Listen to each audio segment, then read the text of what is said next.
जय सनातन धर्म की प्रिय सनातनियों, आप सभी का स्वागत है हमारे इस कार्यक्रम में। आप में से कितने लोग चाहते हैं कि भारत हिंदू राष्ट्र बने? पूरे विश्व में एक भी राष्ट्र ऐसा नहीं है जो हिंदू राष्ट्र हो, जबकि आपको इस्लामिक कंट्री मिलेंगी, ईसाई धर्म को मानने वाले देश मिलेंगे, बौद्ध को मानने वाले मिलेंगे, लेकिन हिंदू धर्म के आधार पर आपको पूरे विश्व में एक भी देश नहीं मिलेगा। ऐसे में बहुत लोगों की ये इच्छा है कि भारत हिंदू राष्ट्र बने और उसके लिए वो लोग मुहिम भी चलाते हैं। मैं जब कभी सेमिनार में जाता हूं तो मुझसे भी बहुत लोग ये प्रश्न करते हैं कि भारत हिंदू राष्ट्र कब बनेगा। तो सनातनियों, आप सभी को मैं बहुत स्पष्ट तौर पर एक जवाब दे देता हूं।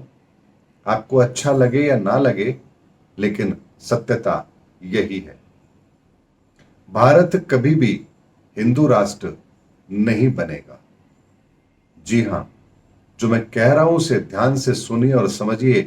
भारत कभी भी हिंदू राष्ट्र नहीं बनेगा। तो फिर क्या होगा? हम हिंदुओं का क्या होगा? हम सनातनियों का क्या होगा?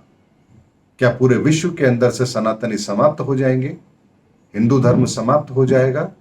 क्या इस्लामिक विचारधारा को मानने वाले लोग हम हिंदू विचारधारा के लोगों को समाप्त कर देंगे? क्या सनातन खतरे में है? क्या सनातन का अस्तित्व मिटने वाला है? ये बहुत सारे प्रश्न अब आपके मन में उठने लगे होंगे। तो इस बात का भी उत्तर मैं आपको बहुत स्पष्ट तौर पर दे देता हूं।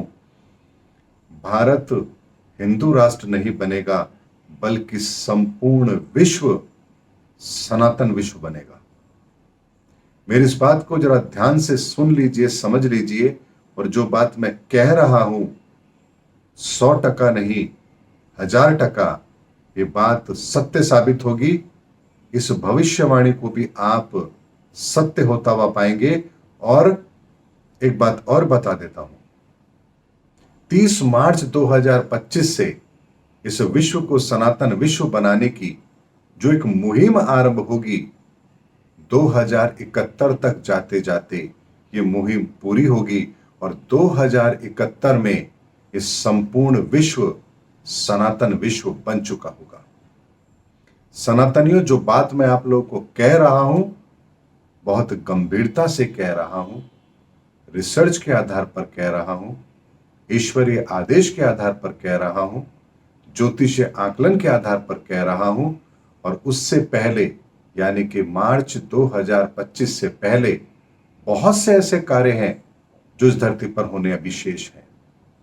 मार्च 2025 के बाद से फिर सनातन को लेकर जो मुहिम चलेगी, जो कि 2071 तक चलेगी, ये वो मुहिम होगी जिस मुहिम के अंदर इस विश्व का एक भी व्यक्ति ऐसा नहीं बचेगा जो सनातन की शरण में ना हो, यानी अपने आप को सनातनी ना कहे। इसीलिए हिंदू धर्म की जो बात हम करते हैं या हिंदू राष्ट्र की बात जब हम करते हैं कि भारत हिंदू राष्ट्र बने, तो ये बहुत छोटी सी मांग है हमारी, बहुत छोटी मांग है।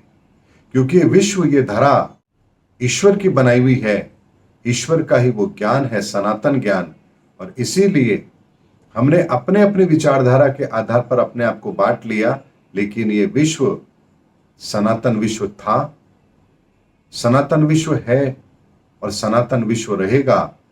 हम लोगों ने अपनी आंखों पर पट्टी बांध करके इसे अलग अलग तरीके से बांट कर देखना शुरू कर दिया है, लेकिन अब समय वो आ चुका है जब हमारे आंखों की पट्टी भी हटेगी, हमें सनातन स्पष्ट दिखाई भी देगा, हमें समझ भी आएगा और हम वास्तव में उस सनातन को स्वीकार भी करेंगे।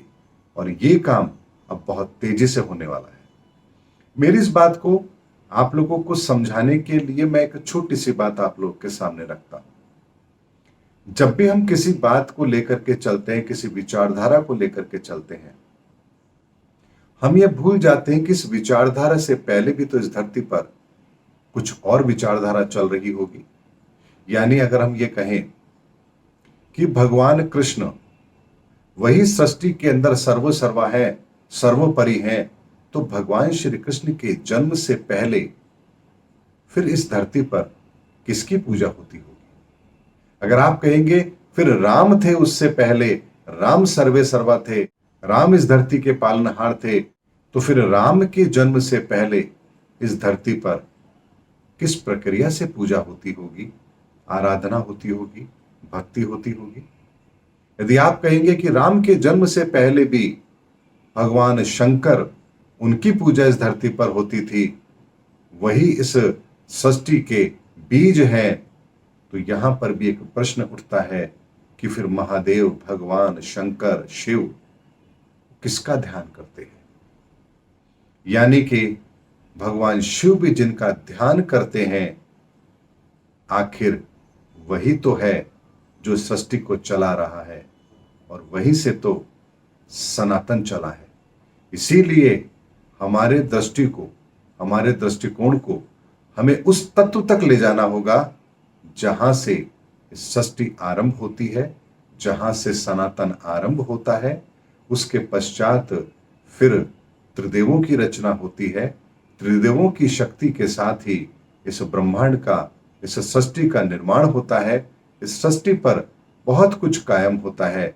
उसके पश्चात फिर अवतार इस धरा पर आते हैं, और इसी क्रम में अब कल्कि अवतार को भी इस धरा पर आना है। तो हमें उस क्रम को समझना है, हमें उस सनातन को समझना है। अगर उसको समझ लिया तो फिर आपको शिव, विष्णु, राम हो, कृष्ण हो या कल्कि हो, किसी को भी समझने में आपको थोड़ा सा भी समय नहीं लगेगा।